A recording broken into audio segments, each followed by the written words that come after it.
Welcome to Ramesh Arusuvai kitchen. நாம இன்னைக்கு இந்த வீடியோவில் தலப்பாக்கட்டி ஸ்டைல் முட்டை பிரியாணி எப்படி செய்யலாங்கிறத பார்க்க போகிறோம். வீடியோக்குள்ளே போகிறதுக்கு முன்னாடி என்னோட சேனலை ஃபஸ்ட் டைமாக பார்க்குற ஃப்ரெண்ட்ஸ் சப்ஸ்கிரைப் பண்ண மறந்துடாதீங்க. கூடவே இருக்கிற பெல் ஐக்கானையும் கிளிக் பண்ணிக்கோங்க. வாங்க வீடியோக்குள்ளே போகலாம். இந்த தலப்பாக்கட்டி ஸ்டைல் முட்டை பிரியாணிக்கு அந்த பிரியாணி மசாலா பவுடர் வந்து நம்ம ஃப்ரெஷ்ஷாக ரெடி பண்ணிக்கிட்டா டேஸ்ட் ரொம்பவே நல்லாயிருக்கும். அந்த மசாலா பவுடர் வந்து ரெடி பண்ணிக்கலாம். அதுக்கு ஒரு மிக்ஸி ஜாரில் 1.5 டீஸ்பூன் அளவுக்கு மல்லி எடுத்துக்கோங்க. முழு மல்லியை எடுத்துக்கலாம். இதில் 1 டீஸ்பூன் அளவுக்கு சீரகம், 1 டீஸ்பூன் அளவுக்கு சோம்பு, ஒரு 1/4 டீஸ்பூன் அளவுக்கு மிளகு எடுத்துக்கலாம். ஒரு 3 ஏலக்காய் எடுத்துக்கோங்க. அப்புறம் கல்பாசி ஒரு 4 போல் எடுத்துக்கலாம். இது வத்தல் வந்து ஒரு 3 தான் எடுத்திருக்கேன். உங்கள் காரம் எவ்வளவோ அந்தளவுக்கு சேர்த்துக்கோங்க. ஜாதிபத்திரி ஒரு 1, அப்புறம் பார்த்தீங்கன்னா பட்டை 2 எடுத்துக்கலாம். அடுத்து பே லீஃப் பிரியாணி இலை ஒரு 3 எடுத்துக்கோங்க. கிராம்பு அப்புறம் நட்சத்திர சோம்பு இது ரெண்டுமே வந்து ஒரு 3 எடுத்துக்கலாம். அப்புறம் கொஞ்சோண்டு முந்திரி பருப்பு ஒரு 4 முந்திரி பருப்பு மட்டும் சேர்த்துக்கோங்க. இதை அப்படியே நம்ம அரைச்சி ஃப்ரெஷ்ஷான பவுடராக நம்ம எடுத்து வச்சுக்கலாம். இது வந்து ஒரு 1 டைம் பிரியாணி இல்லைன்னா 2 தடவை செய்கிறதுக்கு இந்த பவுடர் வரும். இதை நீங்கள் நிறையாவும் செஞ்சு ஸ்டோர் பண்ணி வச்சுக்கலாம்.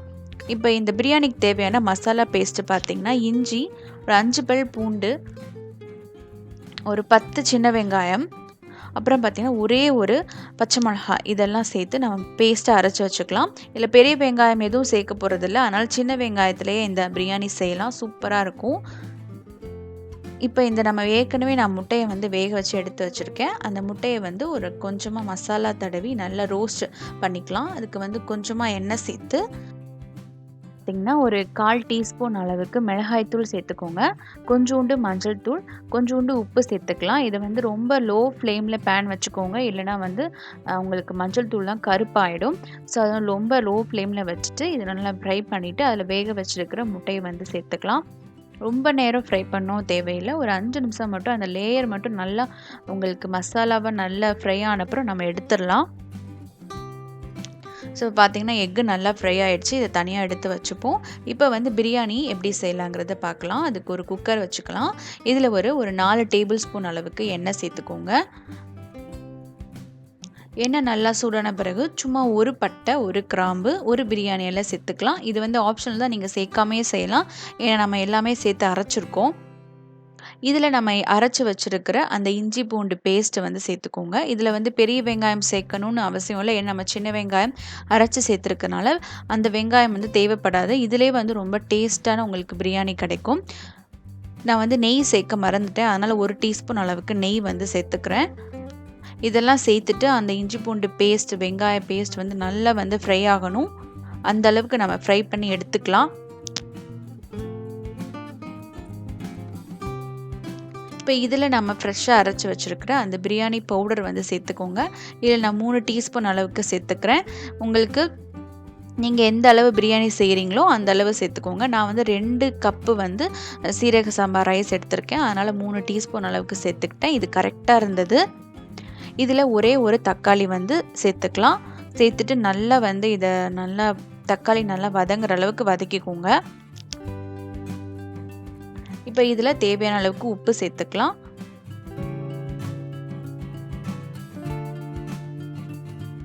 உப்பு சேர்த்து நம்ம நல்லா வதக்கி எடுத்துப்போம். இதில் வந்து கொத்தமல்லி, புதினா தழை இது ரெண்டுமே சேர்த்துக்கோங்க. அன்றைக்கி எங்கிட்ட வந்து கொத்தமல்லி மட்டும் தான் இருந்தது, ஸோ அதை மட்டும் நான் சேர்த்துக்கிட்டேன். நீங்கள் புதினா சேர்த்துக்கிட்டிங்கன்னா ரொம்ப சூப்பராக இருக்கும். இதில் 3 டீஸ்பூன் அளவுக்கு கேர்ட் சேர்த்துக்கலாம். கேர்ட் சேர்க்குறதுனால தக்காளியோட அளவு வந்து கம்மி பண்ணிக்கோங்க, இல்லைனா தக்காளி சாதம் மாதிரி ஆகிடும்.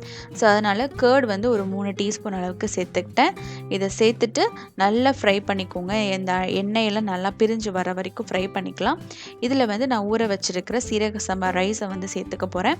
ஒரு சீரக சம்பா ரைஸை வந்து நல்லா கழுவிட்டு ஒரு 20 நிமிஷம் வந்து நல்லா ஊற வச்சு எடுத்துக்கோங்க. அப்போனா தான் உங்களுக்கு ரைஸ் வந்து நல்லா குக் ஆகும். இப்போ கழுவுன சீரக சம்பா ரைஸை வந்து சேர்த்துக்கலாம். இப்போ தலப்பாக்கட்டி ஸ்டைல் பிரியாணினாலே அதுக்கு வந்து சீரக சம்பா ரைஸ் தான் ரொம்பவே சூப்பராக இருக்கும். நீங்கள் அதிலே ட்ரை பண்ணி பார்க்கலாம். இப்போ ரைஸுக்கு தேவையான அளவுக்கு தண்ணி சேர்த்துக்கலாம். 1 கப் ரைஸ் எடுத்துக்கிட்டிங்கன்னா 2 கப் தண்ணி சேர்த்துக்கோங்க. இதுதான் வந்து கரெக்டான மெஷர்மெண்ட். ஸோ அந்த அளவே சேர்த்துக்கலாம். சம்டைம்ஸ் வந்து ஒரு 2 நான் 1 கப் ரைஸ்க்கு வந்து ஒரு 2.5 கப் வந்து தண்ணி தேவைப்படும். ரைஸை பொறுத்து வந்து இந்த தண்ணி அளவு வந்து மாறுபடும். இதில் வந்து ஒரு அரை எலுமிச்சை பழம் ஜூஸை வந்து நம்ம பிழிஞ்சு விட்டுக்கலாம். இப்போ இது வந்து கொஞ்சம் லேசாக மூடி வச்சுக்கலாம். அந்த தண்ணி வந்து கொஞ்சம் நல்லா வற்றிட்டு அதுக்கப்புறம் கடைசியாக முட்டையை சேர்த்து நம்ம ஒரே ஒரு விசில் விட்டால் போதும். இப்போ பாருங்களா, தண்ணியில் நல்லா வற்றிருச்சு. இப்போ நம்ம ஏற்கனவே மசாலா போட்டு ஃப்ரை பண்ணியிருந்த அந்த எக்கை எடுத்து நம்ம சேர்த்துக்கலாம். அந்த எக்கை வந்து நீங்கள் ஃப்ரை பண்ணுறதுக்கு முன்னாடியே கீரை போட்டு நல்லா ஃப்ரை பண்ணிக்கோங்க. அப்போனா தான் அந்த மசாலா, உப்பு எல்லாமே வந்து உள்ளே அப்சர்வ் ஆகும், சாப்பிட்றதுக்கு டேஸ்ட்டாக இருக்கும். இப்போ எக்கை சேர்த்துட்டோம். இதை அப்படியே நம்ம மூடி வச்சிடலாம். ஒரே ஒரு விசில் மட்டும் விட்டாலே போதும், உங்களுக்கு சூப்பரான சீரக சம்பா முட்டை பிரியாணி ரெடி ஆயிடுச்சு. அதுவும் தலப்பாக்கட்டி ஸ்டைலில் ரொம்பவே டேஸ்ட்டாக இருக்கும். இதுக்கு நீங்கள் பச்சடி வச்சுக்கிட்டிங்கன்னா ரொம்ப சூப்பரான ஈஸியான பிரியாணி ரெசிபி ரெடி ஆகிடுச்சு. இதை கண்டிப்பாக நீங்கள் ட்ரை பண்ணி பாருங்கள், ரொம்பவே சூப்பராக இருக்கும். என்னோடய சேனலில் தலப்பாக்கட்டி ஸ்டைல் வெஜ் பிரியாணியும் போட்டிருக்கேன். அதுவும் சீரக சம்பா ரைஸ் யூஸ் பண்ணி தான் போட்டிருக்கேன். அதோட ரெசிபியும் பாருங்கள், அதுவும் உங்களுக்கு யூஸ்ஃபுல்லாக இருக்கும். என்னோடய சேனலை மறக்காமல் சப்ஸ்கிரைப் பண்ணி வச்சுக்கோங்க. லைக் பண்ணுங்கள், கமெண்ட் பண்ணுங்கள், ஷேர் பண்ணுங்கள். நெக்ஸ்ட் ஒரு சூப்பரான வீடியோவில் சந்திக்கலாம். தேங்க்யூ ஃபார் வாட்சிங்.